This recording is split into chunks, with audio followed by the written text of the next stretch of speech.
Welcome to the old Sardine Village Museum. I'm Barney, Rier, and my wife Becky and I own and operate this establishment.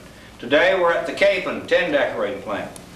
We're going to take a sheet of tin, decorate it for sardine covers, and take it right down through all the steps to the finished product. I was working right outside the door here the other day when a car drove in, and none of my peripheral vision, I could see that he threw something out, or I thought he did. And I says, "Hey, how come you throwed your trash out in our yard?" And he swooped right down and scooped up a pizza box and frisbeed it right in through the open window while he was saying, "What do you mean throw trash out into your yard? Lose some, true, but throw some out, never." I looked in there, car, and it was the most trash I ever see in a car in my life. And to relax him a little bit, I said, "Did you wipe your feet before you get out of the car?" There was a newspaper fellow here in town that would have been proud of me. He's the one that said he finally figured out what the belly button was for. He said he filled that full of salt and he's laying in bed and he dipped his celery in it. Well, one day this fellow put a little piece in his paper and said so-and-so had died. Well, the fellow hadn't died, and he was quite upset. So the following week, printed this retraction. The Christmas tree was lighted at the old town hall, and there I spied Tom Jones, and he wasn't dead at all. And now we're going to take a sheet of this tin and print it up for you.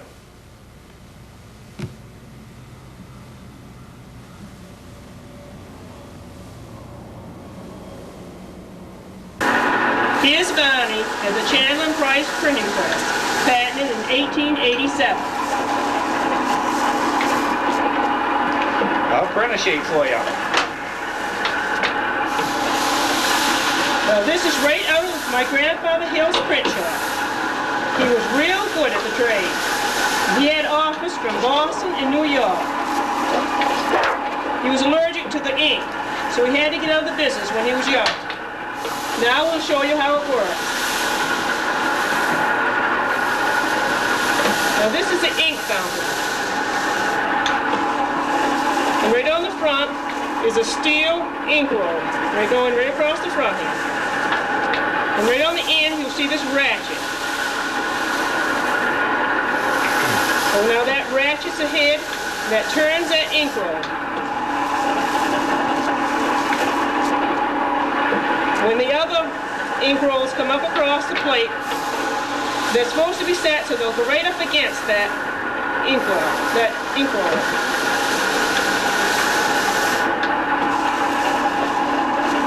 We put the ink on the wheel before we started because we're just doing a small amount today. Now here are the ink rolls coming up across. They're supposed to go up and hit the other roll, pick up the ink, and come back down. See the ink wheel turning? Well, here come the rollers again. Picking up the ink. Now they're going to go right down over the top of the printing plate. See the printing plate there? Then they come back up over the top of the printing plate.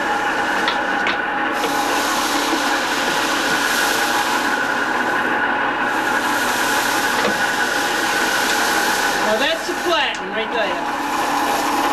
Put that in here, Barney. See, that's going to be printed now. That will go right up against the printing plate, touches, prints, and then comes back.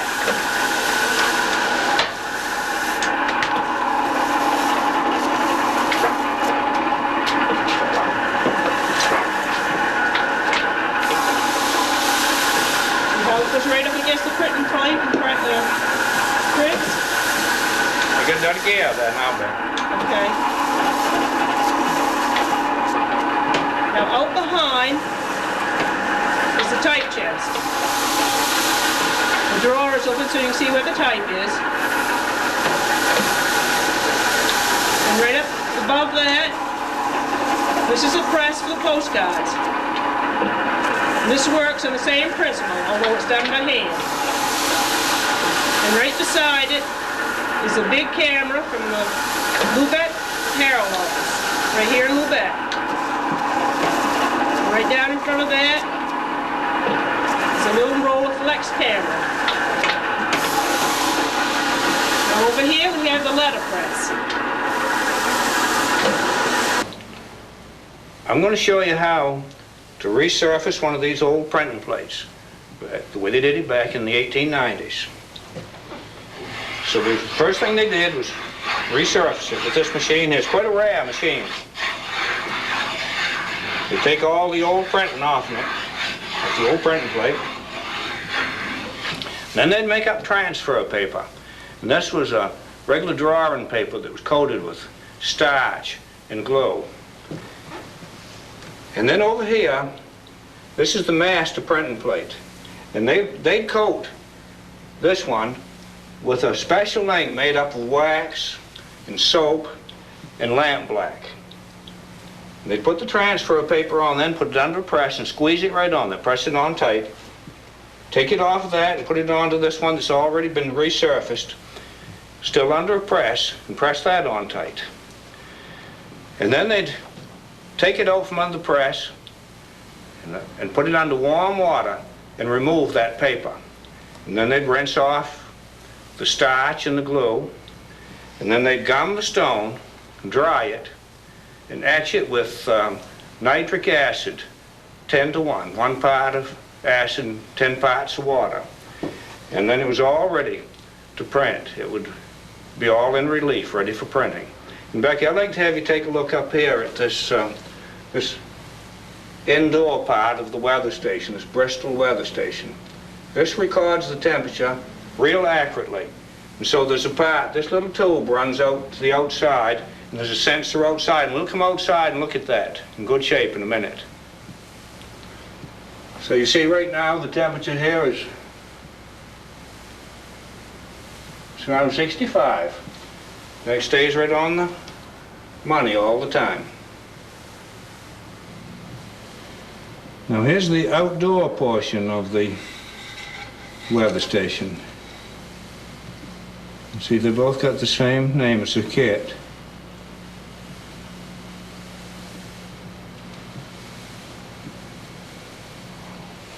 See, it says Bristol.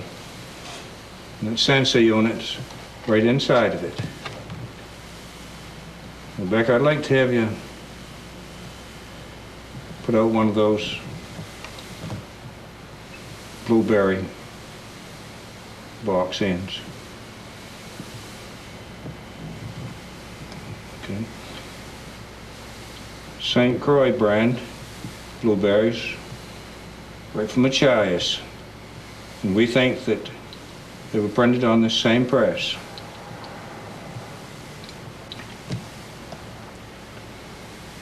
Machias Valley brand, that's from the same company, the Machias Valley Cooperative Canning Association. Now here's one of the sheets that we just printed, and we've covered it with Canner's Gold. There's Island brand, and Glencoe, that's over North Lubec. Lightship, Hinckley Stevens, Canyon, Exposition brand, Stag brand, it's right in town too. Defender, and Keystone. Now this is a master printing plate from Connors, right across the bay. Now here's the motor control for the printing press that was patented in 1890. You see it's a sort of a marble front on it. And then I'll show you the counters off the old printing presses. So there's one old one there, American counter. I don't know the name on that one. That next one's a hoe. And I'm going to tell you about that hoe in just a little while. And that last one's an old one from an old powder press. And on that hoe, one that's, I got that out of the can plant. And we're going to show you the our rarest old watercolors, proofs, while I tell you about that Hull press. Now, these are our original hand-colored proofs, drawn by an artist, I guess. Now, when we sold that Hull printing press, they hired us to get it down onto the truck. I figured they'd do it themselves. They had all kinds of engineers, all kinds of help. So I asked them when they wanted to pick it up, and they said, we'll be here 7 o'clock tomorrow morning. We had a couple of good-sized lift trucks. And this machine was on the 3rd floor. So we had one lift truck downstairs and one up. And there was an Otis elevator to carry that down. Capacity of 4,000 pounds. And the press weighed, like I say, 20,000 pounds. So we put a big heavy shaft over top of the cage in the elevator and ran a nice heavy cable around the elevator cage. And where that cable went around the shaft, we put a cable clamp around it. And we positioned the different workers. My brother was up on the top on a big wrench, and we had people to signal to all down through the stairwell to the bottom floor. And on signal, they lower the elevator just a little tiny bit, and my brother Raymond would loosen that bolt on the cable clamp. And when those cables went by each other, sparks would fly out just as if he was welding. And they'd make a screeching noise that would shame a banshee. In an hour's time, we had that all loaded on that truck for them. And I'll tell you, that was some relief to me.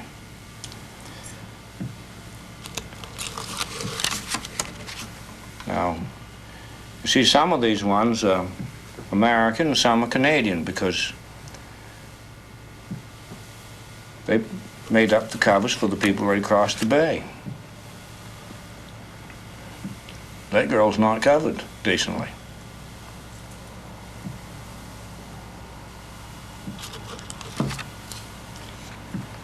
That's another one from the same company. We do have some scrappy ones there, and I think I'll try to show you those if they're enjoyable. That one there, old Mose Pike owned that place, and he tried to get that from me. It's just, well, I never let him have it. Now this one is for the side panel of the 3/4 pound mustard can. Looks as if this one was done by a beginner, doesn't it? This is the Lubec Sardine Company. These are all 3/4. It's right here in Lubec.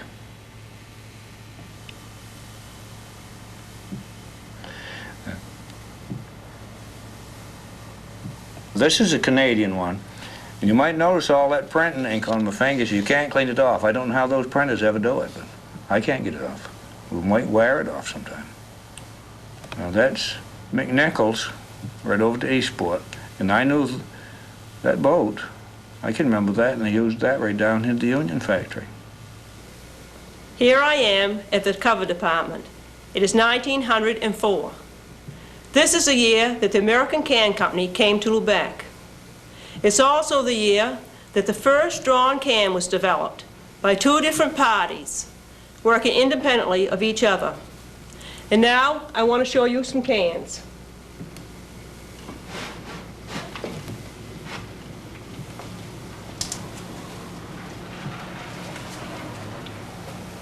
Now these first 2 cans are the first sardine cans that were made. They're just the same as the ones I put together in the Wolf and Riesing shop. They are handmade and hand sorted, and were used exclusively from 1876 to 1897. Each factory is making their own cans. Now notice the end here where it's hooked together. They had a nice way to put this together. And the bottoms and tops were hand soldered on. And there's over 2 feet of lead solder joints, lead and tin joints in each can.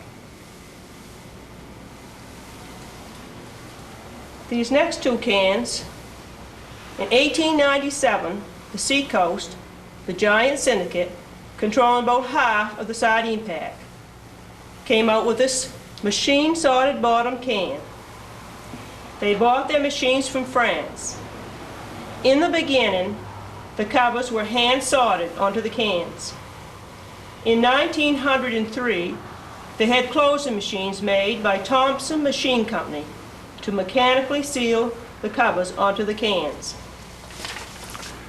The Seacoast used these cans from 1897 to the early 1920s. Now they had a real good double lock seam on the end that was machine soldered. And the side body of the can has a little rim going to the inside, and this bottom was machine soldered onto it. And notice this little tab on the corner. You could wheel the bottom off completely, and this was in fact the top of the can then. And you see another tab up on the right hand can, up on the right hand corner of it. And these cans had just over a foot of lead solder joints.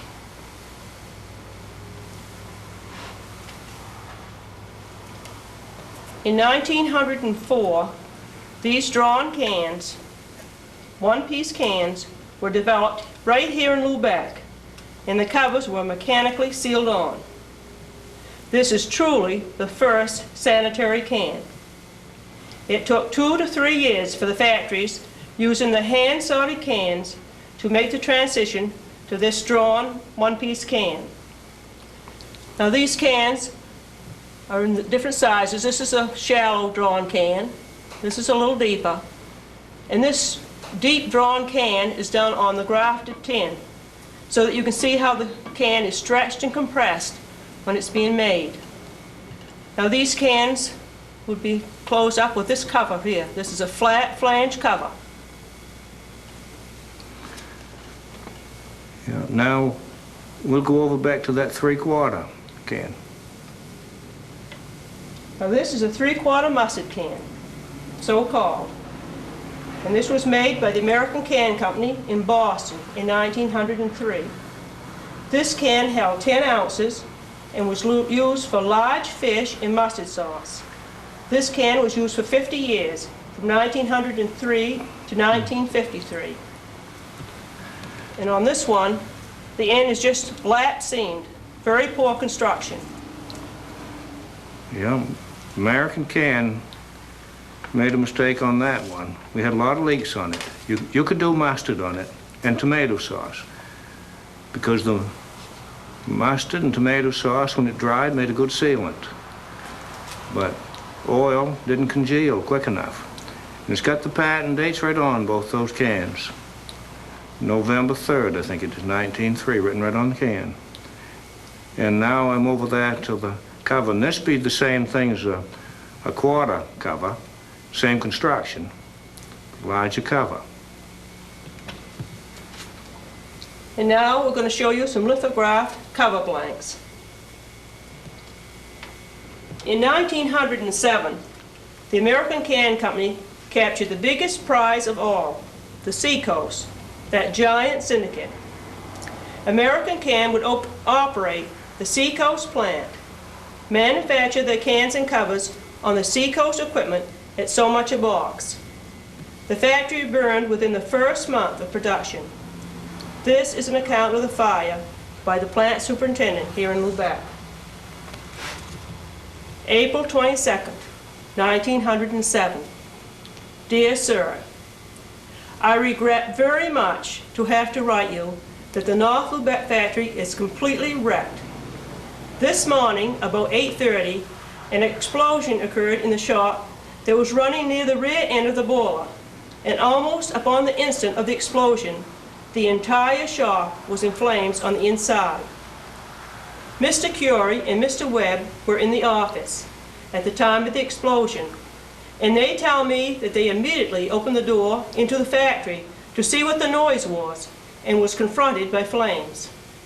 The fire spread so quickly that the people in the building had to hurry to get out with their lives, let alone attempting to take anything out of the building, and there was no opportunity to use fire extinguishers or hose, or in fact, to do anything to stop the spread of the flames.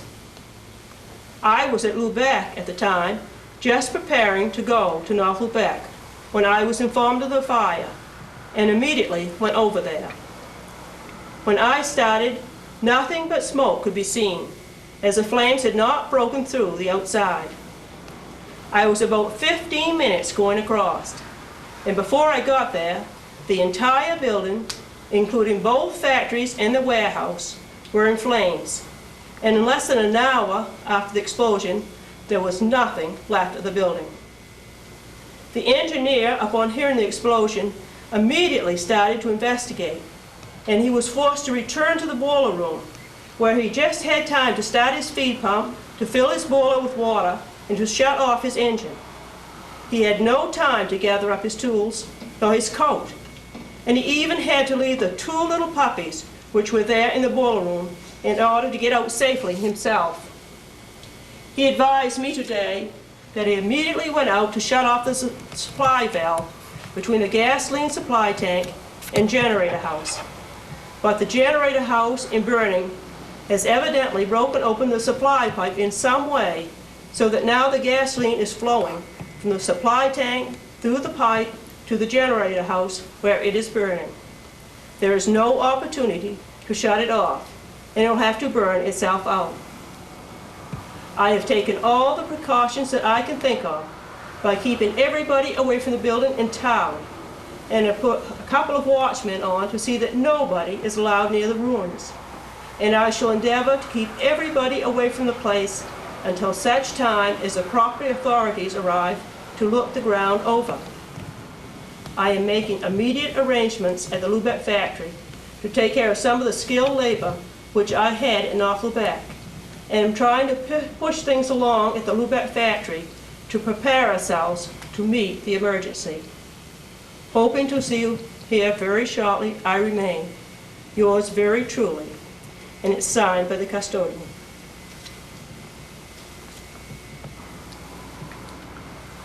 This is a view of our sign at the cover department.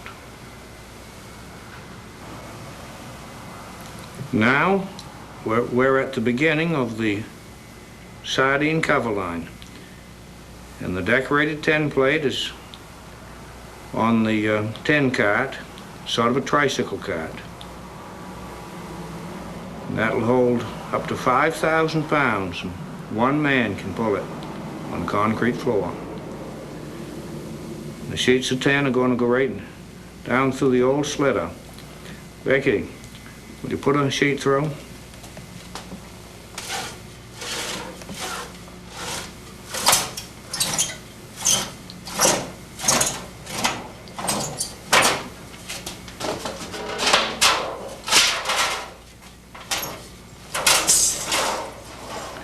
Now we'll go over in there and get a real good look at the tin after it comes out before we put it in the press. That's a real rare slitter. Packstone Wilcox. It must be one of the very first ones. Now this is a view of the Bliss press. Now here's one of the strips of tin, all ready to cut the covers from. And I'm going to set that to one side. I had to cut the tin up into these little small pieces because I have to have both hands free so I can turn the flywheel. Normally you'd use the whole strip. Now that's placed lithograph side down.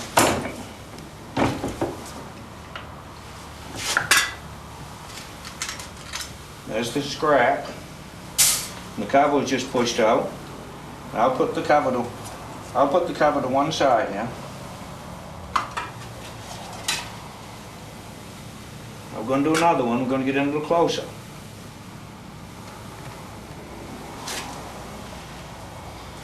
Now you notice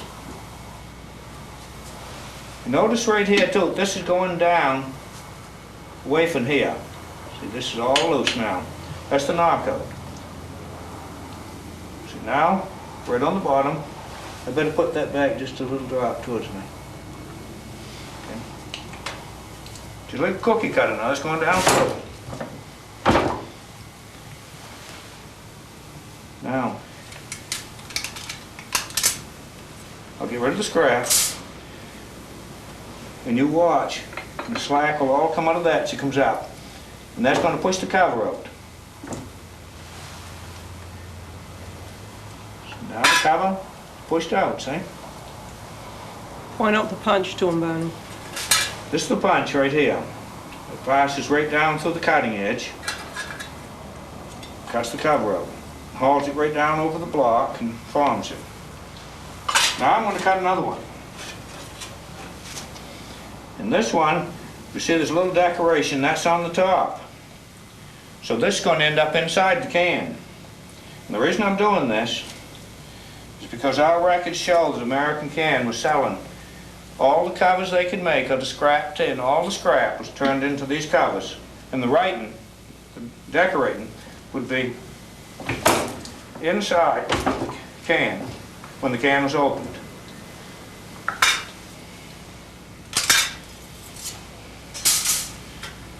So you see now when they opened up the can, this would be the top of the can, all plain. Looked like a real nice can, but when you opened it up, they'd be anything that happened to come to mind in there that they put in there. You'd have a surprise package. So this was the way the covers were right up until about 1906. We have the records and we're going to refer to them here in a minute. They sell them just like this. But there was troubles, and we're going to show you some of the problems and some of the solutions now. Now this is one of the covers that we just printed and cut over in the press. Now right in the corner you're going to see one of those cracks that we've been telling about. And I'd like to read you a solution from the American Can Company in August of 1907, in one of their letters. It says, "On quite a few of these cans you will find that the flanges are cracked, but these have all been tested and found to be tight. We might also add that the dope used on these cans is composed of 12 ounces of water to 4 ounces of flour.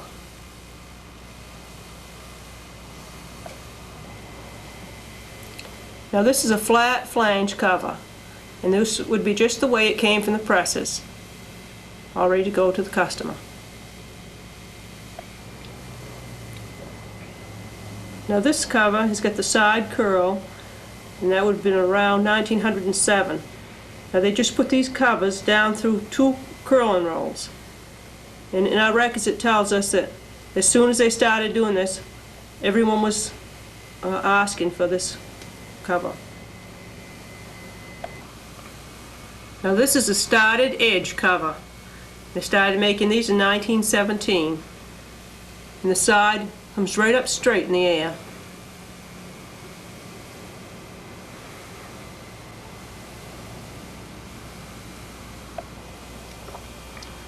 Now this is a fully curled cover. They started making these around 1920, and they're just the same today. Now you can see that side is rounded in towards the center of the can.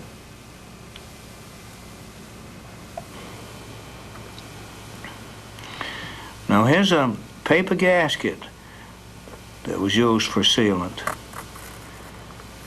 And here in the American Can correspondence, it refers, and this is on the round cover you can see, it refers to this patented paper gasket as May 15th, 1907. So you see I'm moving the gasket. So 1904 to 1907, they were depending on flat flange cover with no real gasket, just the oil that the sardines were packed in, or tomato sauce, or mustard sauce.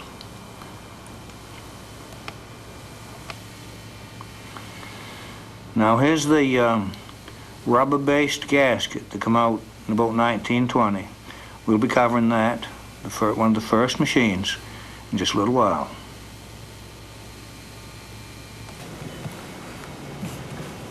Now we're going to show you some sardine cover dies and one can die. That set of dies there, you take on your left is the cutting edge, and the die block center, forming block, and on the right's the punch. And right above it is the stripper, and the stripper wasn't on the press when I just made those covers. This die is exactly like the die that we were just using. Now the die that's centralized now is the punch and roll die. That's one that was used between the two world wars. There's its punch just below it. Now they've got a score in that one. So here's the scoring dies for this punch and roll one. This is the bottom part. And the part where I've got a little bit of white paint there, that's what you call the kissing blocks. And that would come right together, solid with the ones here, and you see the white paint on these ones. So that's going to score the cover. Now on the right is one of the blanks, just the same as I cut my covers on a while ago with that. On this little press. And that one hasn't been cut. And beside it to the left is the one that's been formed. And right there are two of the keys centralized that they use for opening those covers.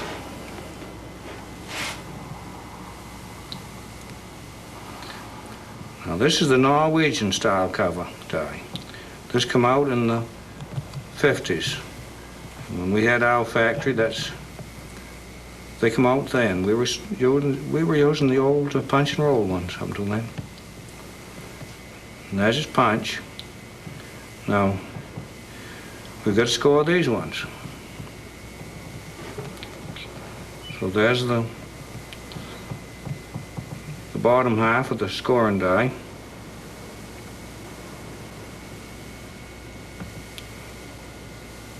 And his punch.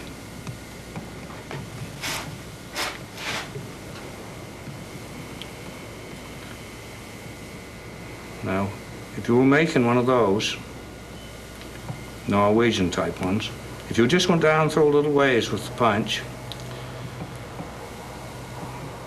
and back the punch out, you'll get the blank right there.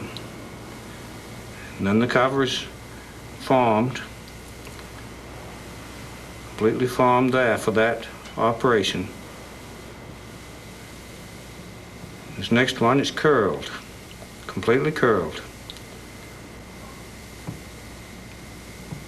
And in this one, it's been scored too.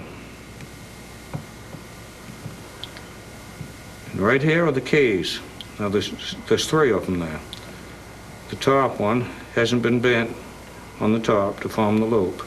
And the other two keys are alike, except one is upside down to the other one. Now we've got to move over. Now here's an old-fashioned key roll cover die. And those places that I've got marked with the white paint would take the place of the kissing blocks. That's the bottom part. Here's the top part, the movable part, the punch. And you see those kissing blocks, I got them marked with the white paint. They got a little screw down through them. And if you want to set them tighter or looser, you take out or add shims there. Now here's a can die. It's a regular standard can die, just the same as you'd use right today. And right beside it is its punch. And right around the punch is the stripper. So after the can's made, it's got to be trimmed. But I'll drop right down here just for a second. And I could put that die block center in, setting right down below the can die. And that's a real old-fashioned one, the very first type. And right beside it, to the right of that die block center, is one of its cans. Now we'll go over to the trimmer. See, the punch is on the lower right and the trimmer just above it. Now here's what they look like. When they come out of the can die,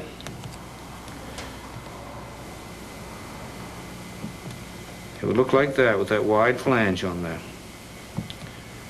And after it goes through that trimmer die, that's the piece that's taken off. That little tiny ring right there. And then to your far left is the trimmed can, all ready to use. Now, we'll curl some of these covers.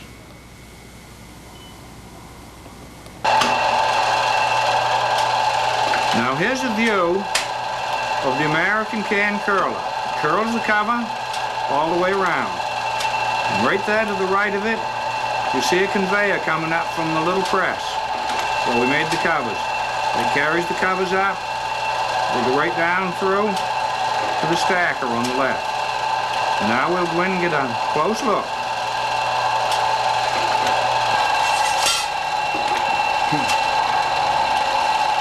Now here's Becky dropping the covers in.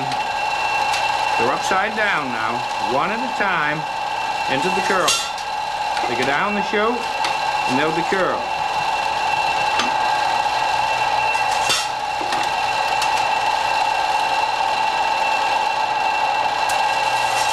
So we'll come in a little bit closer.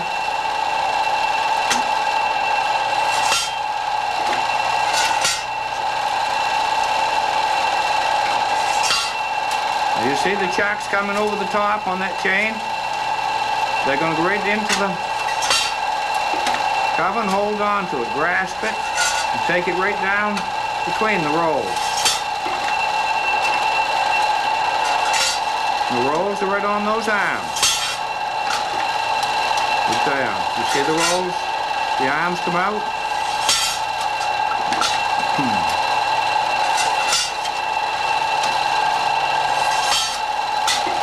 Now we're going to come in close still.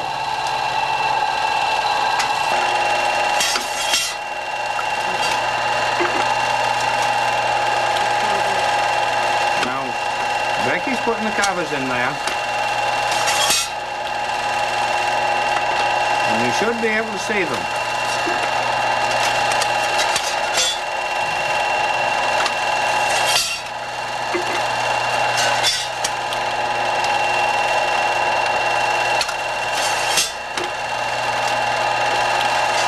Right in place, and that's curling. That roll is taken part of the corner, rolling right along, and the other one coming right behind it is curling it a little bit more.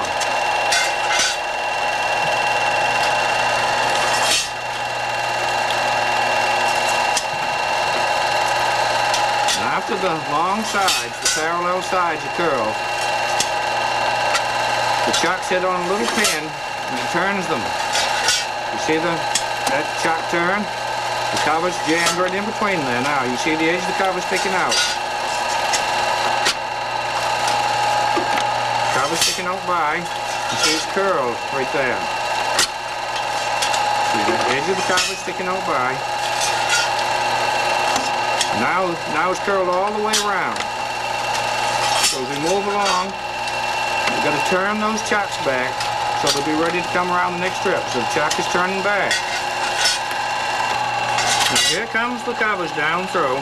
See them sliding down through? And they're working their way up the screws into the cover stacker. They go by so fast you can hardly see them. There's another one. See, this machine's only running 8 cans a minute now, and normally it runs 300 cans a minute. See, they're coming right up into the stacker. Okay, now we're going to move over to the line machine. Now this is a view of the old Mac Sam lining machine, made in about 1920. And up in the background, you can see the dies that I was showing you a while ago. And just a little bit on the right, I'll swing over just so you can just see the corner of the curler. And now, Becky, I'd like to have you point out the stackers where the covers are piled. See, there's one row there and a row over there. It's a double line. And then out towards the middle, you can step over a little closer there, Becky, is the turret. And I'm going to come over real close to it. But this gives you a general idea of what the machine looks like.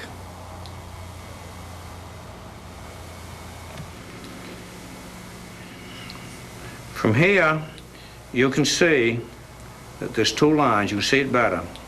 There's a line right there, a line there. We're going to concentrate on the line on this side. So the covers are in the stacker just behind you, Becky. And they move along. You see the cover, it stops there, it stops there, and then it stops right at the lining station. And the whole turret, this whole center part is a turret. Right here. It's got 4 of those pads on there.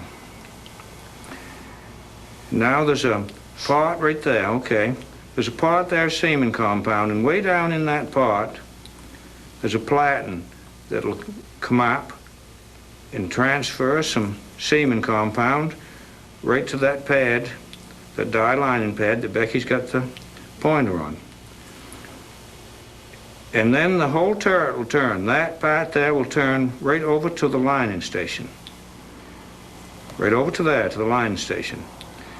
And at that station, the lifter will lift the cover up and it'll be able to touch right on, just tick on, kiss on to that seaming compound. And then the turret will turn again, right over to the other side. So that turret goes around, around, and around, stopping to pick up the seaming compound and to transfer it to the covers. And then from there, they move along to a stacker so that they can go into an oven and have that seaming compound, which is actually a rubber of sorts, have it cured. Now we'll go over and see a line machine that's worked all by hand. It'll explain this a lot better. Now, here's Becky at the old lining machine. And the drying oven is working too. That's that loud noise. So, on the left is the part of seaming compound. Way down in there. Pick that up just slow one time so we can see it back, just to the center. Okay, now back again. See if you can stand out this way back, pick it up so you won't be shading it. Okay, now do that again, Becky. When she gets down, that way the platen comes up with seaming compound on it. Okay, now take it right over around to the, goes right over and lines the cover. Takes the cover out, goes back to that side and it's the seaming compound again. When she gets a good stack, she sets them on the apron of the Dewey and Almy oven. Now she's setting the stack over onto the apron of the oven. They're going to be going down through there and drying. We'll get those in a few minutes. Okay, now right out back, just as she picks up one way, out back there's a counterweight that goes the opposite direction. That makes it quite easy for her to lift that up. So this is a semen compound, just the same as this other machine, a rubber compound. Okay? Now you can, I'll try to come in a little bit closer so they can see how the thing works.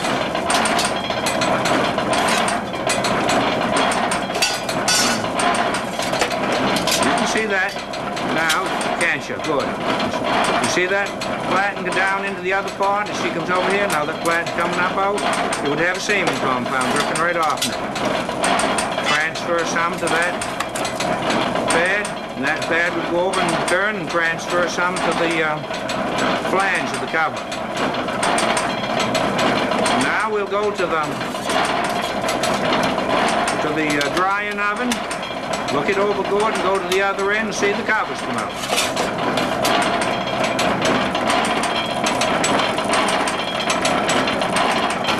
Now the covers are just leaving the apron and going into the drying chamber. See the doors opening? Now, Becky, I want you to point out the pulley over the far end. That drives the blower. Right next to it is the blower. And next to the blower is the heating units, steam in this case. And then next to that is the heat chamber. And on that is the thermometer. And way over the back and down is the ratchet drive mechanism. Now we'll go over and catch those covers coming out of the dryer.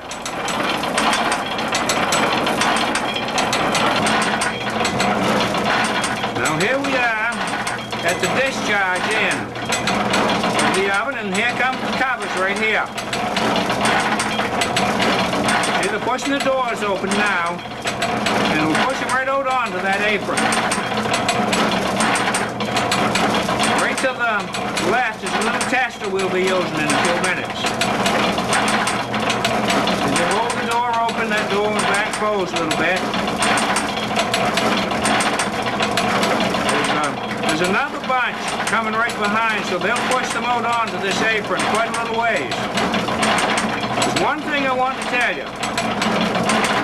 Dewey and Elmy, this is their drive, but they never made that drive. That's a mongrel drive on that. They'd never want to take credit for that one. Now they're coming pretty well out onto the apron.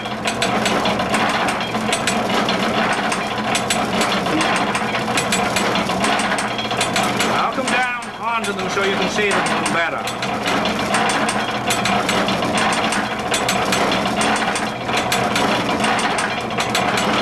Okay, now we'll test one of those covers. Hey Becky, I want you to put a cover in there so we can test it. So she's put one of those covers we made in there. She's hauling down the handles, cam action. There's a great deal of pressure applied there. Now the air is turned on. And when the air is turned on, it forces water right up underneath of that cover. And if there's any leaks, the water will run right down the side. Right down the side and right into that little trough there. Now, right out front is the pressure gauge, about the size of a silver dollar there. And right down below that again, that's the pressure regulator to keep it on 30 pounds. Now, when the pressure is on there, you can see that little gauge is on 30 pounds. And that'll puff that cover right up in any event. But if there's no water leaks out, that's a good representative sample and a check for a lot of the covers. Now, we're going to seal one of these covers right onto a can and give it the ultimate test.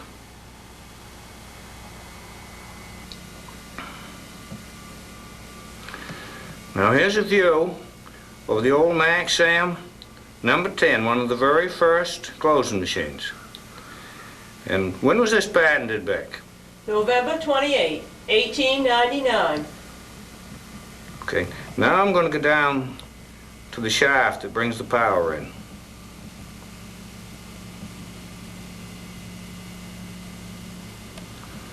Okay, now you can see right around the corner you can see the drive pulley, and that would be powered from an overhead shaft, and then that one with the belt on it right now would transfer the power right up the belt here to this pulley, and this made is right out back. You can see it through there, just slightly out through there. So you can see the two belts. Now that's the double belt. It would be just one continuous belt, and the power would come right along the belt towards the front of the machine, and that's the main drive pulley for the head. And then dropping down from there, that's the seaming head that'll be turning right there. I'll be turning that by hand. I'll take the belt off. And then down below that again, you'll see that's the lifter. When I lift that, put the can in place and the cover on it, I lift that handle and start turning the head, and it'll seal the can up. So now we'll go in and seal the can. Now, we got the can all in place.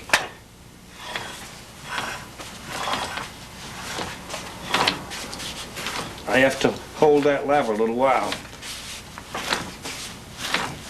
Okay.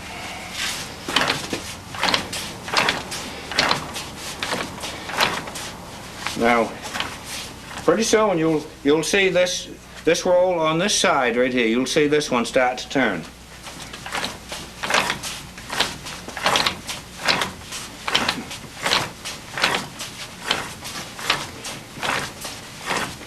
And then a little later you'll see the one on the other side turn. This first one is the first operation.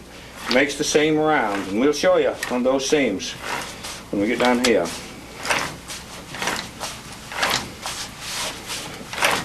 Turning kind of hard. You probably can hear me popping.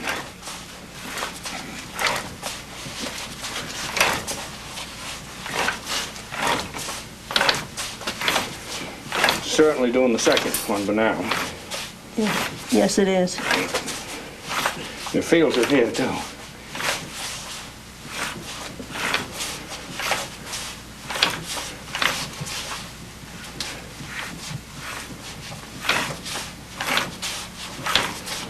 Now, seamen's all down, and the can's going to come down right there. Okay. And I'm bringing it in a little bit closer so we can look at that a little bit closer. Yeah. Now I'm going to do the rest of the cans, but only one for the show. I'll do the rest and we'll see the whole of them in one group. Now here's the American can double seam chart. This is the chuck. This is the first roll right over here. And this roll can be adjusted up or down, and it's supposed to be real close to the top of the chuck plate. That part there is supposed to be close to the top of the chuck plate. In the old days, we used to set them just so you could see daylight through there. All right. Now when you come over to here, this is a good first operation roll. Now the red is the can and the black is the cover. And we'll go right back over again now and see what a good second seam, the finished seam, looks like. Still the black is the cover and the red the can. You see it makes up a sandwich, 5 thicknesses. Now we'll come right down to here.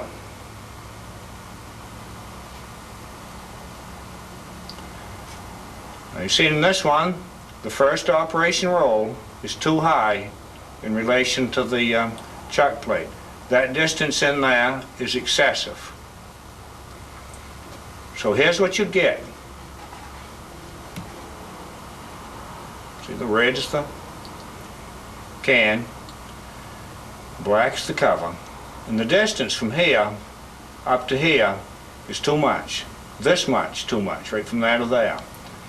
And this will sort of seal the cover right on over the chuck plate. And that's not a good seam. Now, We'll go right down to here.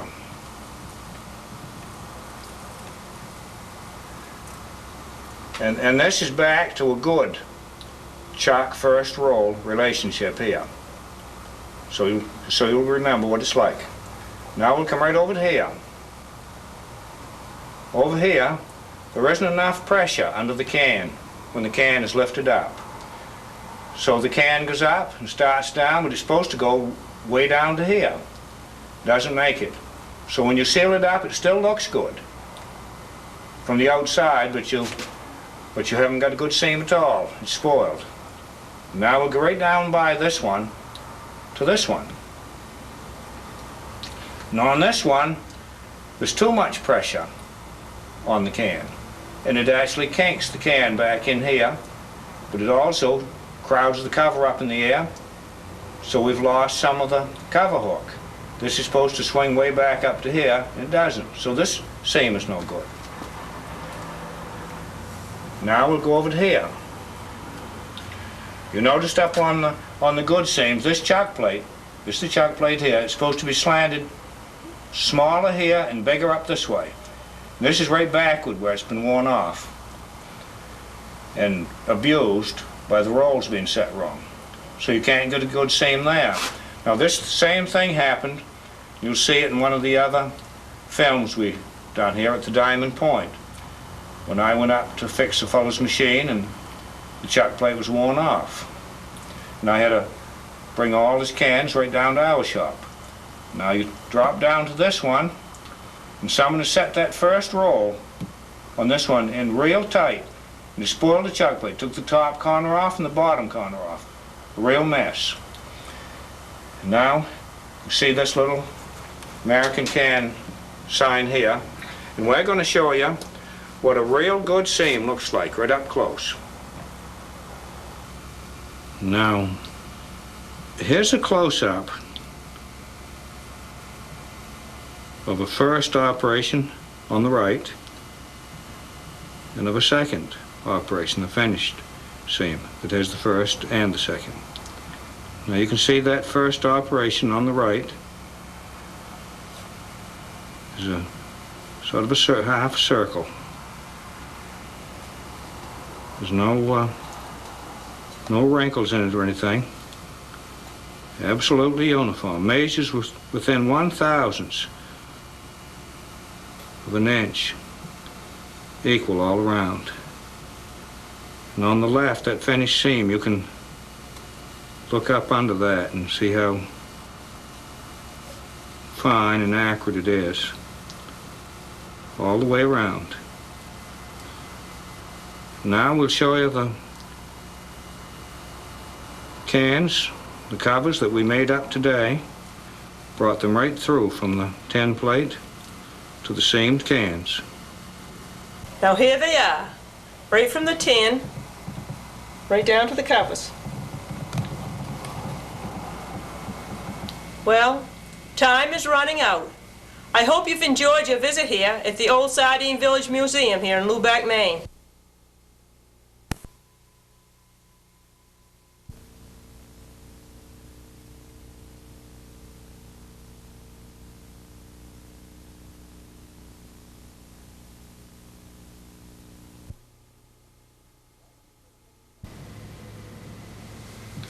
Welcome to the Old Sardine Village Museum. I'm Barney Rier. My wife Becky and I own and operate this establishment. Today, we're at the Diamond Packing Company. It's 1910. And back in those days, everything in the factory was run off an overhead shaft. So the belts would go to the seal machines and the pumps and fans and everything like that. A little dynamo to keep the lights on. And it was the practice, come noontime, to ride these belts off. So they'd take a stick and ride the belts off so he wouldn't be wearing out the clutches on the machines. Now the shaft isn't turning, so I can't take it off that way. I'll just have to take it off the best way I know how here. Okay. And then they'd leave that just sitting there like that. And the seal machine man, so he'd take that off. He'd have his dinner, set it out here on the stool every day. The dinner pail cover off and then he'd sat right in this little sling that he made out. And he could swing back and forth, and the rest of the men and the women would be sitting across from him on benches. He'd set his dinner out, get his biscuits out, pour himself a cup of tea.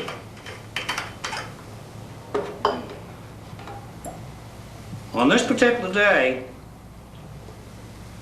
he just got straightened away here, got himself a cup of tea poured, got a biscuit out, when that belt caught and dragged him up into the overhead shaft, tore every bit of his clothes off, wound him right up on the shaft, and dumped him right back out.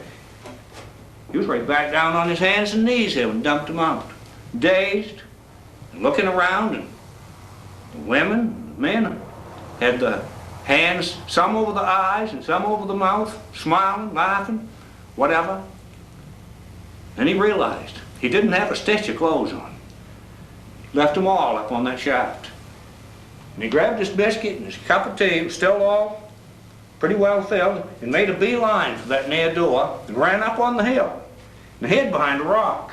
A little while, come up behind that rock, put his hands up, and he says, "John," that's his brother, "John, bring me up some clothes." John didn't even want to acknowledge that he knew him. John says, "Hey?" In a little while he did bring him up some clothes of sorts, a set of oilskins. Now the oilskins in those days, canvas, and they were waterproofed with castor oil. The legs would stick together and they'd stick onto your legs and the arms back and forth. He had to work the rest of the day in that outfit. And the boss was telling me about this, fellow that owned the factory. And he said that every time that that fellow come by one of those belts, then he'd give it quite a wide berth. Now, I'm going to show you how to pack a really nice can of sardines for around 1910. You're all set? I'm going to show you how to do these fish. Now this table, normally you'd be standing up and just cutting fish, but the table is too low for me, and this is a packing table. It's the only chance I've got. And so I'll cut a few fish to show you how it's done. So you see that in close pick. If they stick in there, you do that.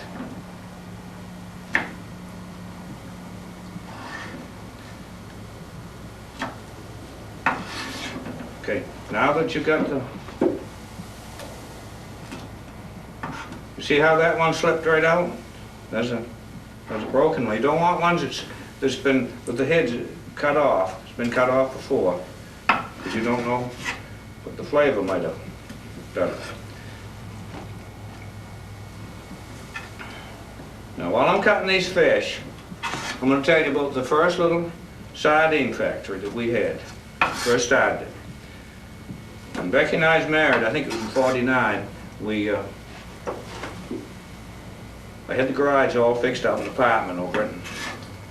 And at that time I was an automobile mechanic, and I used to fix cars up there. But that very same year, we started rounding things up for a sardine factory. And the big thing in a sardine factory is the seal machine. Almost impossible to get one. So I went to the Pikes here in town. They were the one for the deep pockets, and sardine factories everywhere, all kinds of money. Lived in those little castles. And no problem at all. They said, "Yeah, I don't see no problem in it at all. Go pick one out." And the price, I think, was $225 or $250. And at the time, we had a truck, ton truck, but no way to get this load anything heavy like that on the truck, even if it would take it. So we put that machine on skids. It was dismantled anyway, some. To put the main frame on skids. And early one morning, before the police got out, hauled that right out the road. Smoke coming right out of the skids. And I had plenty of parts. They said, take all the parts you want. But once I got that running, that was the big one. But then I need the boiler. And so I heard about one that was on a old tug hauled it in here, pile driver outfit. They did all the work up in the bay, and the tug come in to haul it out. Some of you people's been around here, but down at Quaddy Head State Park, there's a parking area, and just as you look down onto that, right to the west of the Sail Rock, is where I got my boiler. There was a big storm when that tug hauled the pile driver out. And there was an eyewitness, a fellow that used to live in South Lubec. And when he said that he was coming from the west towards Karen Place Cove, and that's right at the edge, see, of the park. You see this big storm coming. And he raced for Karen Place Cove, and that tug was pulling just as hard as it could pull the whole way, and it began to fall behind some. It began drawing onto the ledges.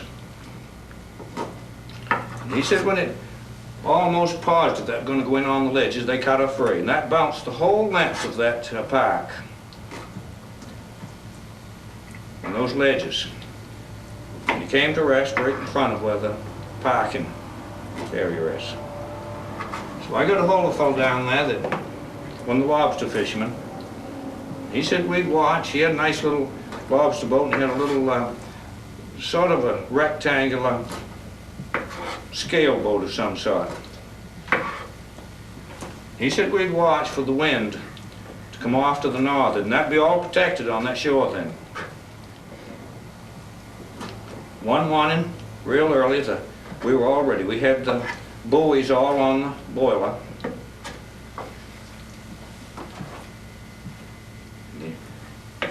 We slid that boat, floated right in on top. That was flood tide.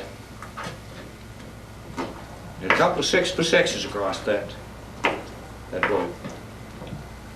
Tied those lines right up tight. And he hauled it right over to Karen Place Cove. And I got the next door neighbor of mine. He had a garage, an old army truck, a wrecker. And he hooked on that nice. I told him that I wanted to load it. I think he could have loaded it, but no, he says good enough just as it is. And I had a couple of big skids under it. And I said, well, go easy then, won't you? Yeah. It was probably about 35 miles an hour. You hauled that up out of South Lubec. And those skids was right a smoking, and you wore them right down, right to a peak. I got that in. I even found all of the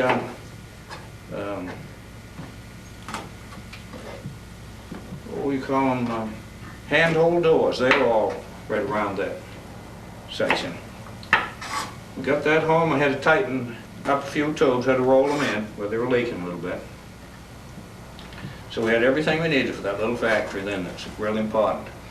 Now when these fish cut up like this, you have to wash them. Have salt in there too.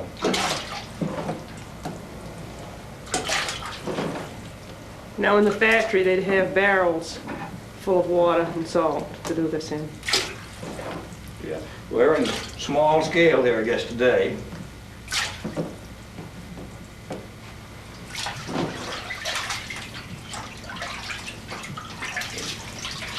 They swash those around in good shape and then scoop them out with a scoop net.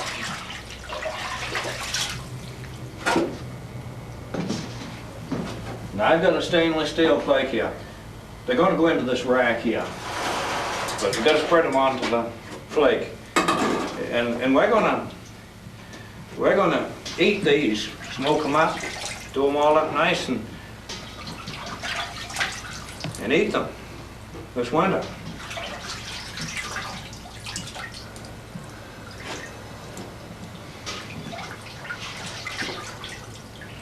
When these are out on the flake, you've got to spread them out.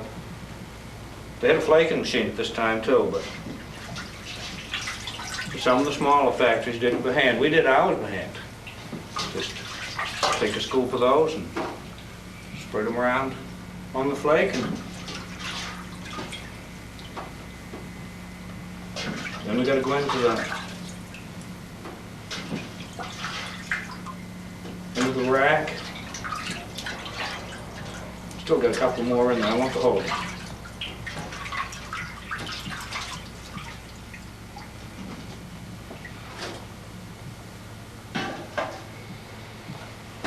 So you don't spread them out because you don't want the tails to be touching, because they do, they sort of rip the skin right off once they're cooked.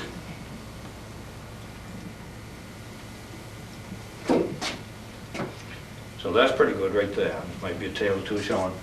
So you slide them right into these racks, and slide the rack, wheel that right into a steam box. Close the door and you give them 10 or 15 minutes in there. Bring them out, and they're all cooked nicely, but they're a little damp. So then they put them in a dryer, and when they come out of the dryer, they're ready for the packers. But if you want to smoke them, then you put that whole rack, you wheel it right into a little smokehouse, and you can have them all the way from lightly smoked to the ones that the seaboard did. They called them big smokes. They were just practically smoked herring, nice firm ones. Everyone liked them around here. And so now we're going to put these ones in steam, and then we'll be back to show you the next operation. Now, while the fish is steaming, we'll show you a few small artifacts. This is a view in the sardine factory, and it's dated 1911, so this is just the proper era. Those bright spots are the kerosene lamps or electric lights, I don't know which. So you see the same flakes and so forth, packing tables we have right here. Now here's a view of the Diamond Packing Company. This was owned by John P. Morrison, Lawton McCurdy, and Thomas Keegan. And Thomas Keegan is Barney's uncle, his mother's Uncle Tommy that they were talking about. Now this is a picture of the collapse of Diamond Packing Company in a gale in 1913. Here's a view of Diamond Point, the smoked fish stand, a few boats in there, and off to the right and up is the town of Lubec. Way back to the left, foreground is just the edge of the shook mill. It's just the way the place looked when we bought it in '59. We own the place now. And here's stationery from the Diamond Packing Company. In the upper left, it's John Morrison's the president. And Tommy Kagan, that's Mama's uncle, was the treasurer. And here's another piece of stationery. Later, the brands of the sardines. John Morrison then is manager. And on the other side now it just says Pearl brand. It's 1908.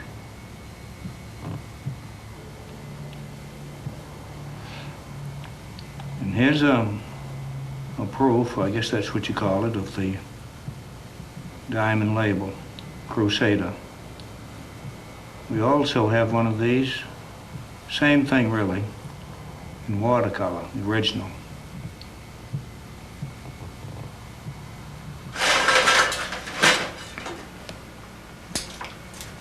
Well, our sardines have come out of the steam box. Now I'm packing them. Now the first sardines to be steamed was in 1903. Jasper Wyman of Wyman's factory in Millbridge started steaming fish. In the beginning, they were doing them like we are. They took and cut the heads off and hauled out the stomachs. I'm right in close there now, Becky, so they can see how you pack them.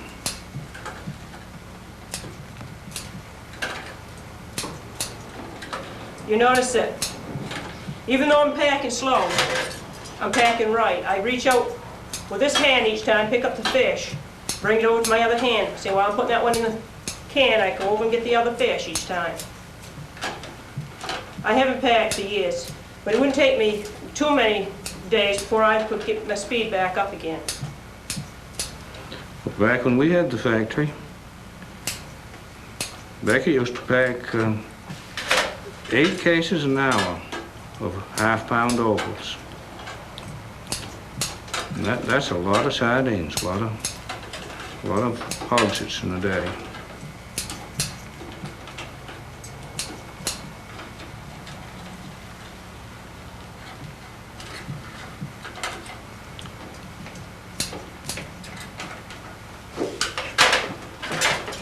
Those are going to taste some good this winter. At this point in the sardine business, 1910, the kids were still working in the factories, still cutting the fish, girls starting to pack young and everything.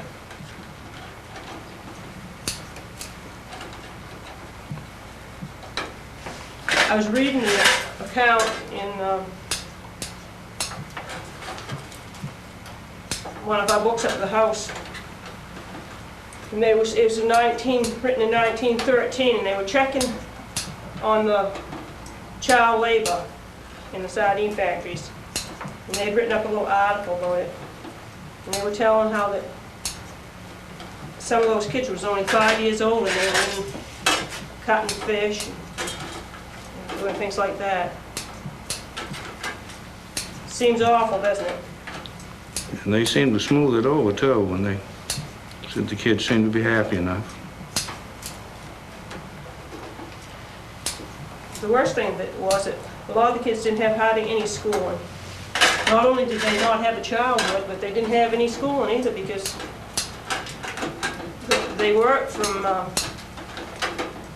April to December, so that's quite a bit of your school year that the kids are going to be working.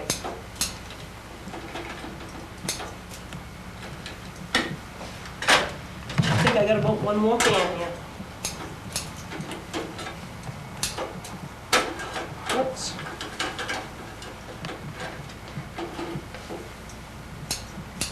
Now they used to have a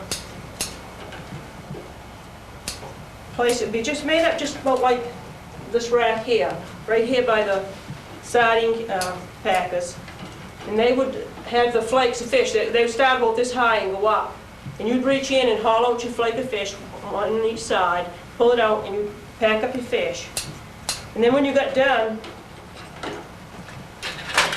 you just pick up this up, and I'm just going to clamp that down, so like that. You got a screw hole here so they go down through there, but I'm not going to push them down through there because I don't have to clean it out. And they also had a box here with the cans that you reach in and get your cans. While Becky's baling the olive oil to those cans of sardines, I'll explain that machine she's on. We're not going to run it at this time because the machine is old and dirty, and we're going to eat these sardines. So the machine hauls that whole tray right into the center, and the whole top of that machine rises up in the air a little bit and squirts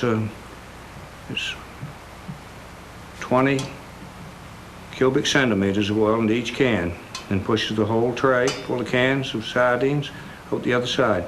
We'll show you how that works in just a minute. Now when the packers get done packing the sardines, the men bring around buckets of hot soapy water, and they clean up the packing tables nice and clean. And once a week, the men give the whole factory a nice scrubbing, clean down all the pans and the trays. They put into hot caustic soda and hot water and cleaned up and everything. Okay. Now, Well, I guess we're gonna go to yeah. seal up these sardines, are we, Barney? This machine is the very earliest model of Avery's clothes machine.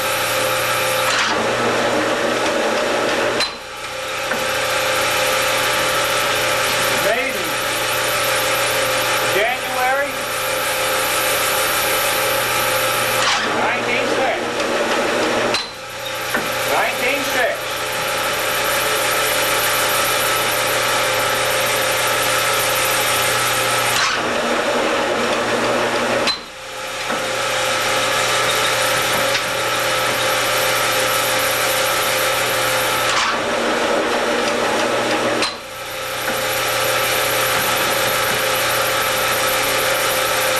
Probably the only one you'll ever see that's got this arrangement for lifting up the can, little chain in here.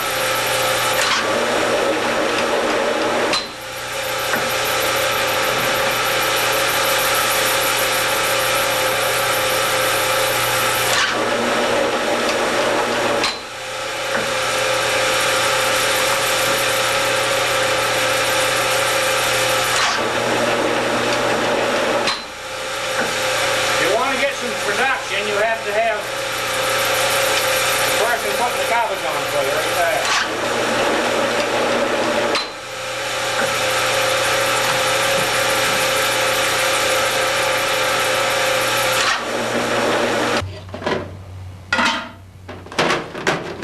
Now Barney's putting the sardines into the retort to sterilize them. Just as soon as I get these on the way here, I'm going to come back and show you the bath that they use there, and show you how to work this oil up. We'll give a little demonstration of it. Let's see, where's that right there?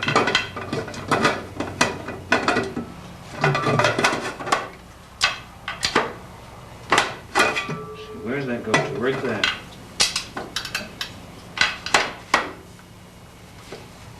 Right there.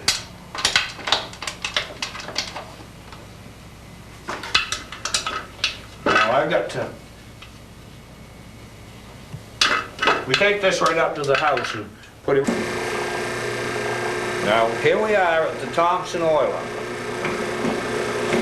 I'm going to keep running this thing while I'm talking to you.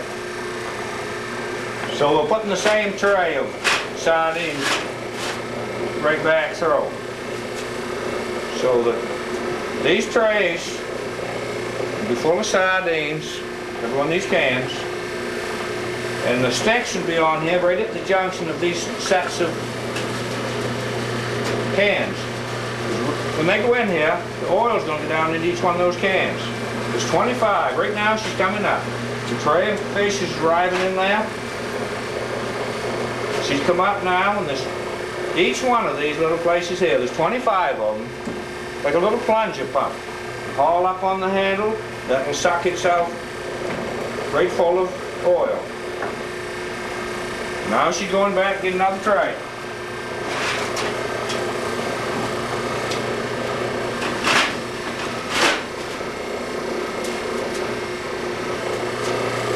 So she pushed the whole tray, 25 cans, and through there.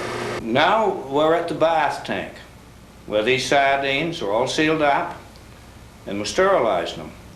Now they had these bath tanks from the very beginning of the sardine industry. But at the same time they had retards, so the poor factories had these bath tanks. And I recall right down to the Union factory, right on the property adjoining where I was born and brought up, they were still using these bath tanks up to as late as 1940. And the bath tank, instead of being a little one like this that we've got here, it would be 4 feet wide instead of 2 feet wide, and 8 feet long instead of 2 feet long. And they'd boil them in here for 2 hours. Now in the retard, boiling water 2 hours. In the retard, all they'd need is an hour and 15 minutes at 5 to 7 pounds. That'd be the same amount cooking. So they'd boil those in here for the 2 hours and then scoop them out with this chain scoop net.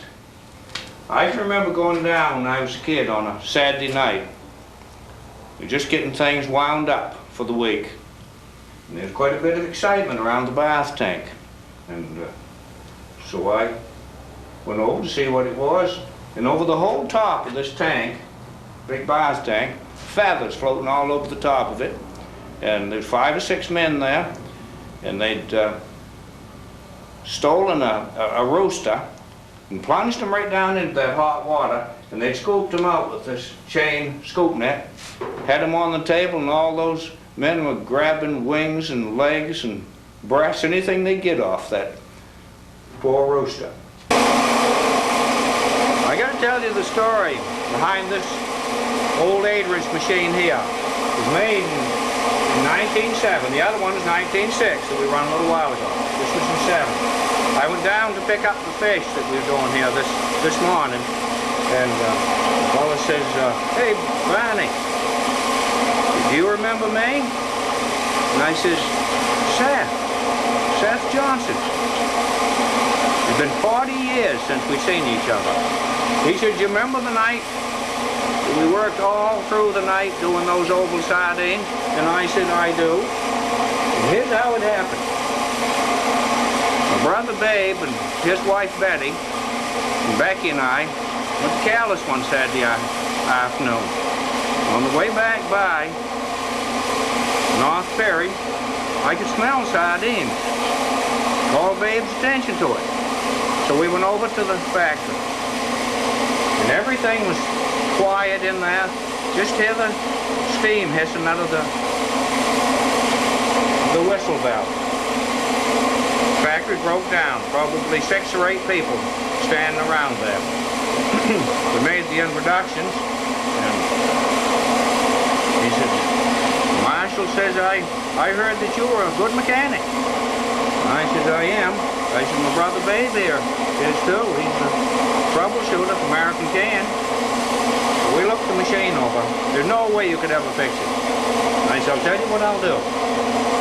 You get all those sardines loaded onto a truck, bring them down to Lubec to my place, and I'll go ahead of you and get the steam out. We'll set them up right down there. Retard them, do the works."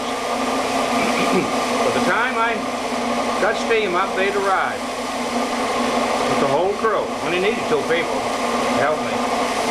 And we worked the night through on that. Just finishing up the next morning, about 10 o'clock, I remember Becky was just coming home from Mass, driving in the yard as they were driving out, waving, happy to be. It's next morning, and I'm going to get those sardines in just a little while. She's promised me. But right now I got my logging outfit on. And we're going to show you this little display of the sardine factory boiler room stuff now. Up on here okay? Yes, I am. You heard me back there and I was telling about rolling in the tubes of the boiler, that when I got down to Quaddy Head. That's the outfit you'd use. Those little rollers as you turn the thing, those rollers roll the tubes in tight. And over here you'd line up bolt holes as this around the boiler room for rivets or anything. And these little ones here, so like codes, his leg goes right in this part goes into the boiler tube. And this part is on the outside, and that makes a nice little bead on the boiler tube when you finish them out. Now we come over here to the steam whistles. Now these are, we've got much as 12 or 15 in the place here.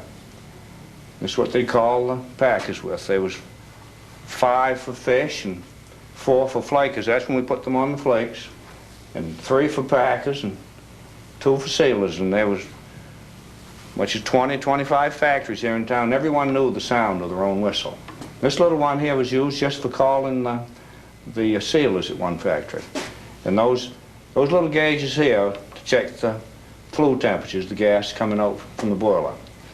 And then we got can you see this one here, Becky? Yes. Okay, this big one's from Connor Brothers. Big outfit right across the bay. I want to drop down here to this one.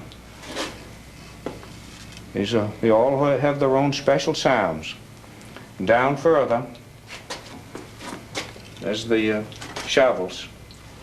I used to hang around the boiler room with the night watchman. So those are all the shovels they used to shovel that soft coal. Now coming back up, you see a couple of more steam whistles, and there's a couple of pyrometers there that checks the flue temperatures.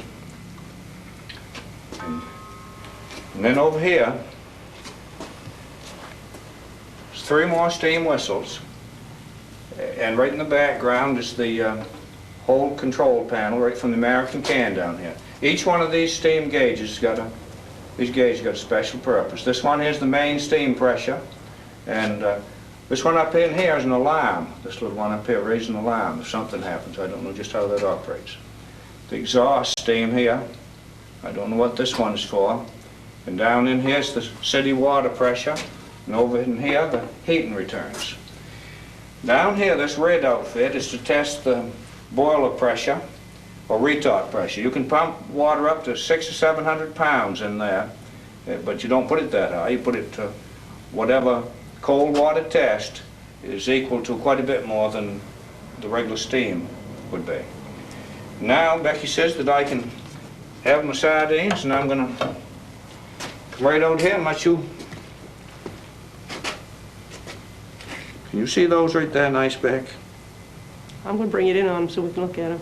Okay. That must be lit up pretty nice, isn't it? Yeah, they look real good. I'm going to go aboard them now. You promised those to me. Okay.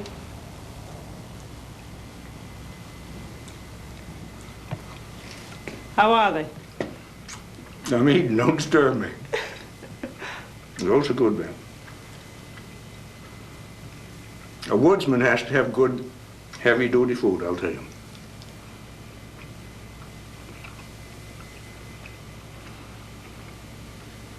Remember, I want some of those now. 7 in here, and I'm doing the main work, and I'm getting 4 of them.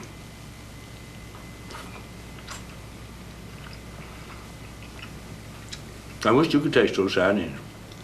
I'm going to do it in a few minutes. Yeah. So now I'm going to get over into that and tell you how they get the wood to make the shucks out of. Now this is another shot of the Diamond Packing Company.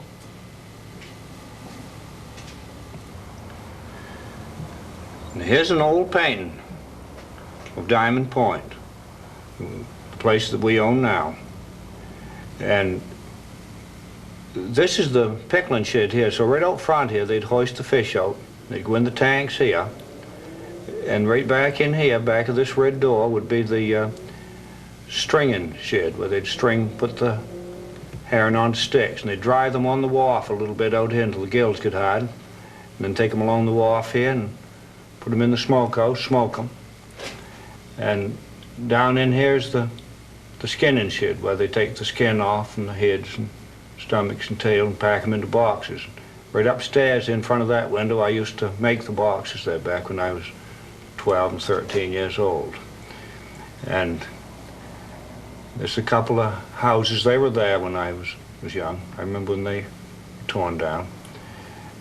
So the shuck mill's right over beyond here, but this is the slabs that come from the shuck mill.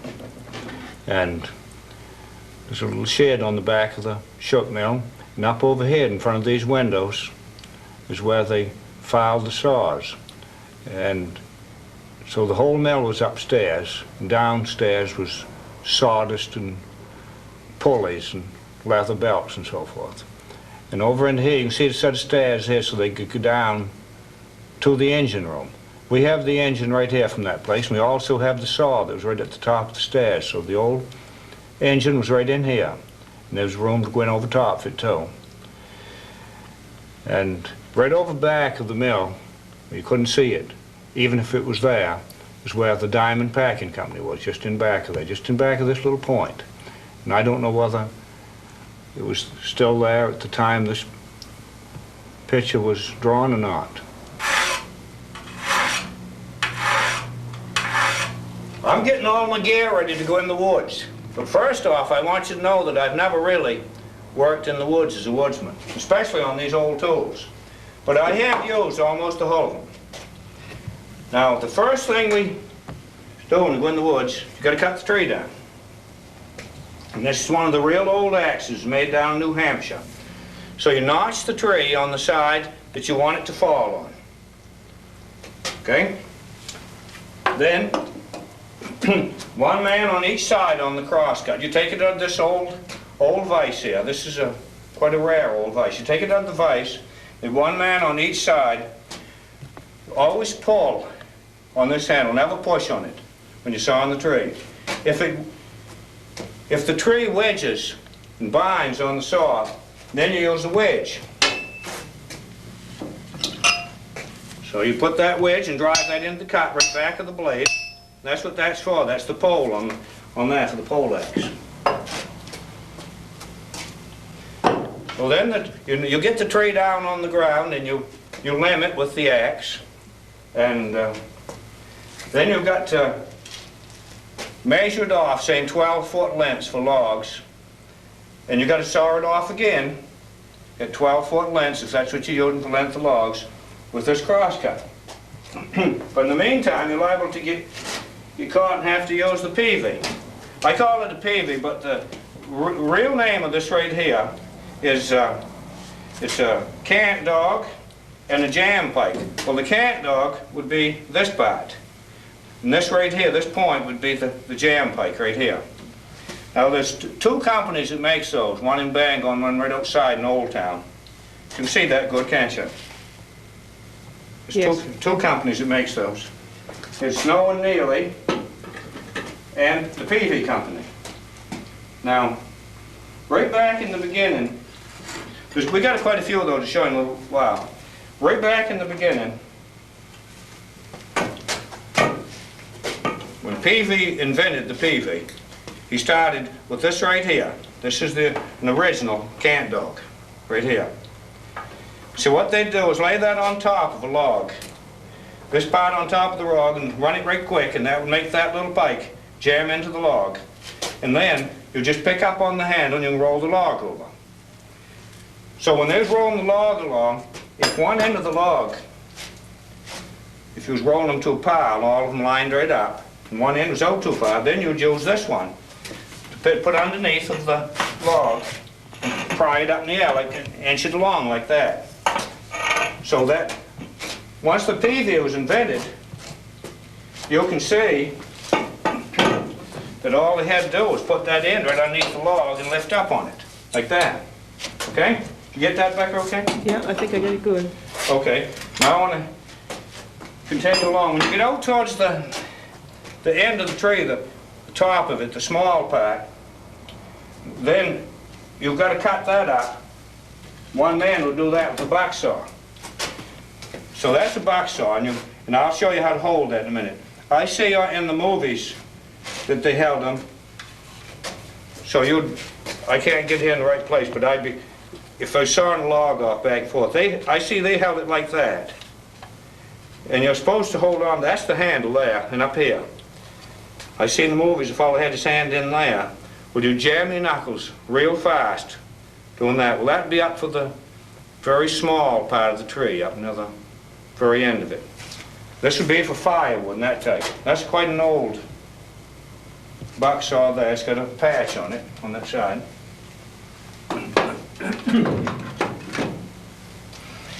Now, if you were going to peel the logs, peel the bark off them, you'd go the whole length of them with this axe here, right straight along, to cut the bark in one place. And then you'd use the spud. We got some other types of this, but you see it's shaped to go down over the log. It's very sharp. So you just push that down over the log and you peel that bark off. Did you get that one back? A little too fast for you. I got that one. Okay. All right. And then on those small ones on the end, you'd have a wood hook. And this is a real old wood hook right here. Nice oak handle. And see, what you do is bang that right into the end of the cordwood stick, and then pick it up with this hand, and then you can just toss it right aboard a little wagon.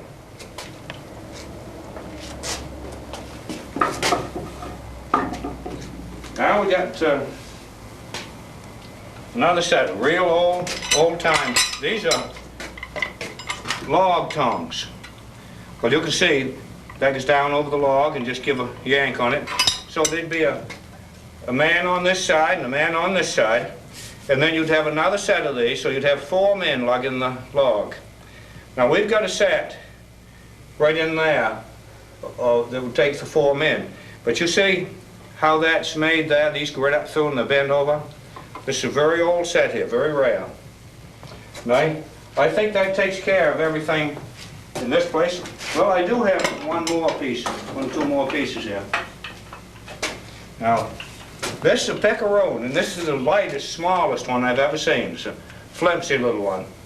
You'd use this once the logs are in the water, if you're going to tow them by water. And they did that down to this mill that we just told about. My father towed some down for them, especially ones for making the battments and crib work and for the posts for the wharf. So that's working in the water. Bang that in there and then you can haul that around. And so if you wanted to bore the logs, you stand right on the logs, just like that, and crank that handle right around, just like that. And this is what this one is for. Old and dull, but that's what it's for. Now, Becky, I think we got a few more pieces inside, but they'll just go right along with these. And I think, Becky, now that we should get right inside there and look things over. Now, here are our collection of wood hooks. And this is one of the more modern ones here. Just about like they'd use today. Up in here, the picaroons. There's 1, 2, 3 picaroons and a little one that we just had out right there.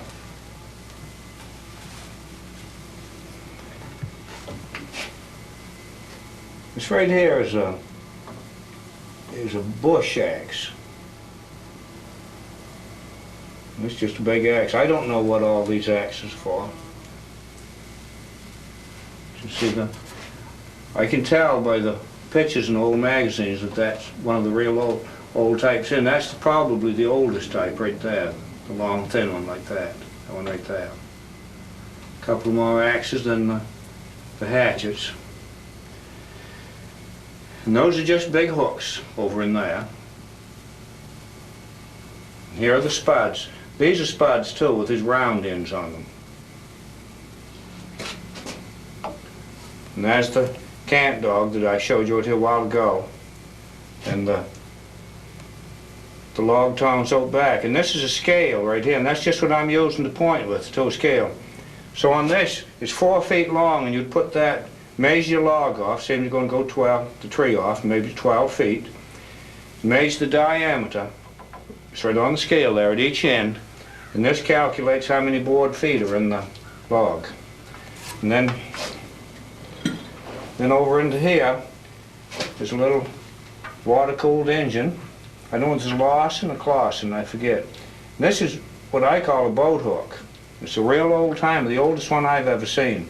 So at this point here, you'd push a log or a boat away, and with the one over here, you'd haul with it. I've used those. You want to hold that up a little bit, Barney, so you can see a little bit better? Okay, see that? Yes, that's good. That's a real old timer right there, I'll tell you.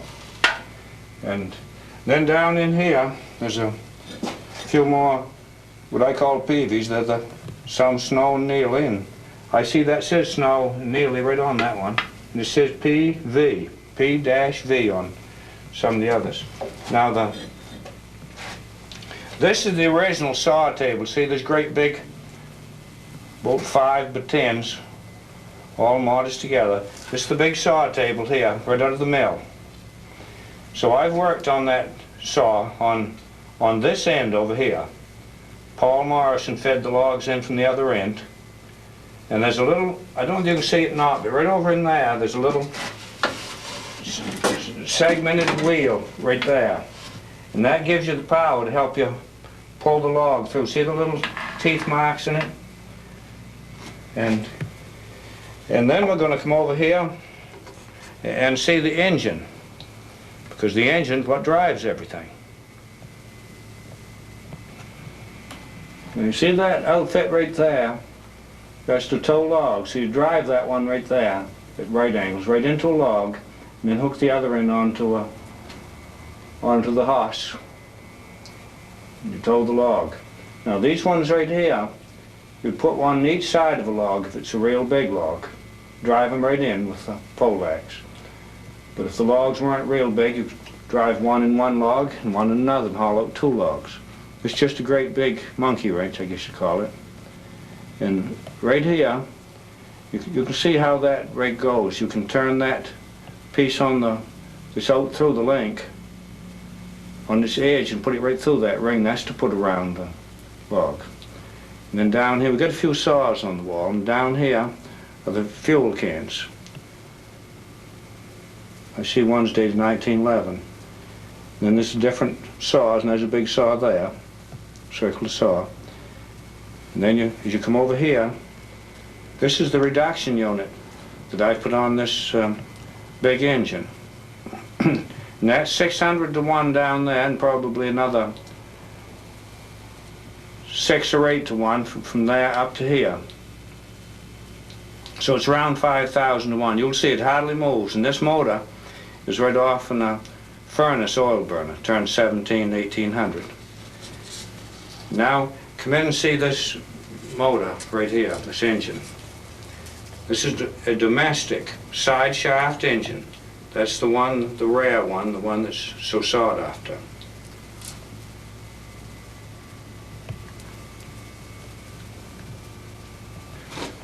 Here are a couple of the old saws. This is a one-man one. I don't know whether it's for cutting logs or not. That's what I've used them for. And one of the cross cuts up here. And then down here's a roll of leather belting, an oil can, and a funnel, can of oil, another old can to funnel in it, a couple of little fuel cans, and out back is the saw vise to hold the round saws while you file them, sharpen them. And then back in here is the saw that makes match lumber. And on this side it's got one blade. That's for making the groove. And on the other side it's got 2 blades for the tongue. And these are spring-loaded, these outfits, to hold the board in against that tight. And you see it's all wood, just a few bolts holding it together. And it's got real nice workmanship. It's real pretty, the old wooden table. Now look that over a little bit back, and we'll move over to the silver couple in the back wall. Do you see that? Yep. This engine won an award at the Panama Pacific Exposition out in California. I think it's around 1917, somewhere around there. And that's the nameplate off the engine, the Titan engine, right in front of the silver cup. Now I'm going to take this this belt off in here. You can take a look at the overhead shafts. Now I'm going to take the belt off and turn on that little motor, that oil burner motor, to turn this engine over. Now you recall when we opened the program, and I had the sort of the joke about the fellow that got his clothes wrapped up in the shaft. There's been a lot of people hurt, and even around here. You see that set screw that I'm got right in the center of the frame here now? On this very drive from this very mill, the boss had his shirt torn off, and the lucky part of it was he was wearing one of those thin chambray shirts. Tore the shirt right clean off him. And they always told the story about him having his little, call it scapula, the little medal they wear, the little cloth medal. And then another fellow, a friend, had a leg torn completely off in his pants on one of those set screws on the shaft in his boat.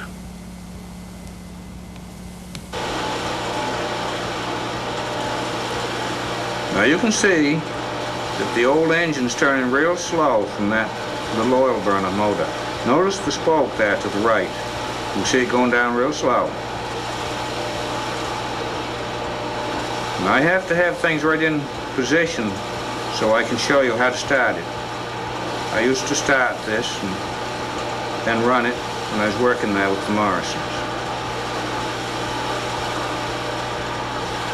So you can see it moving. And now I'll swing over here and show you what the shocks are. Now the shocks are the makings of the boxes. They come right in bunches.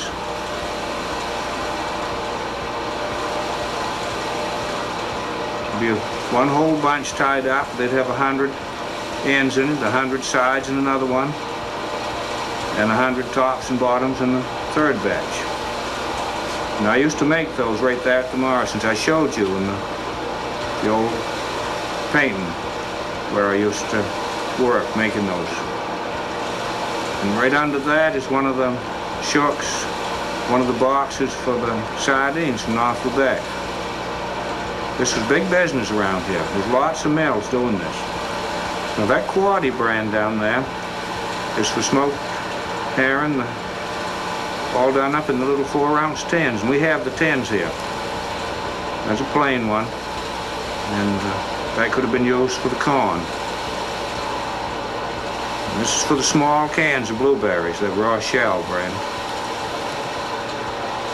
And then right down on the bottom would be the St. Croix brand blueberries, 6 of the big cans that they use for restaurants.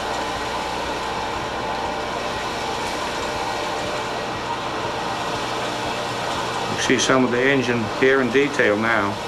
That's the valve train.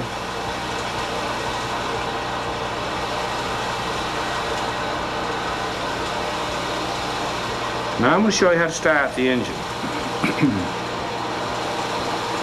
So Becky, I want you to point out the little priming cup. So we'd put a little gasoline in there. The fuel will be all turned on now. It ran on crude oil, really kerosene. And right out behind that's a pipe, and right back of that pipe is the choke. So you put that so many notches. And now you drop down just below the magneto. See, there's the magneto right there. A horseshoe type affair. And there's a little lever there to retard the spark. So after the spark is retarded, now we go back to the flywheel. And so when the flywheel gets right down just a little bit further, you stand right on that spoke. Now you see it's coming ahead now. It's almost in exactly the right place to stand on. You see you watch back there and you can see the crankshaft pushing the connection rod ahead, and that'll keep dropping down, down, down. When it's down the whole way, it's right on top dead center, you say. And that's when it'll start. So just about that place right there is where you climb on and ride it right down on that spoke, holding on up on the top, on the flywheel. And when she fires, you'd hop off, and that would big boom, boom, boom, and you'd hear it all over town. When we worked, everybody in town knew it.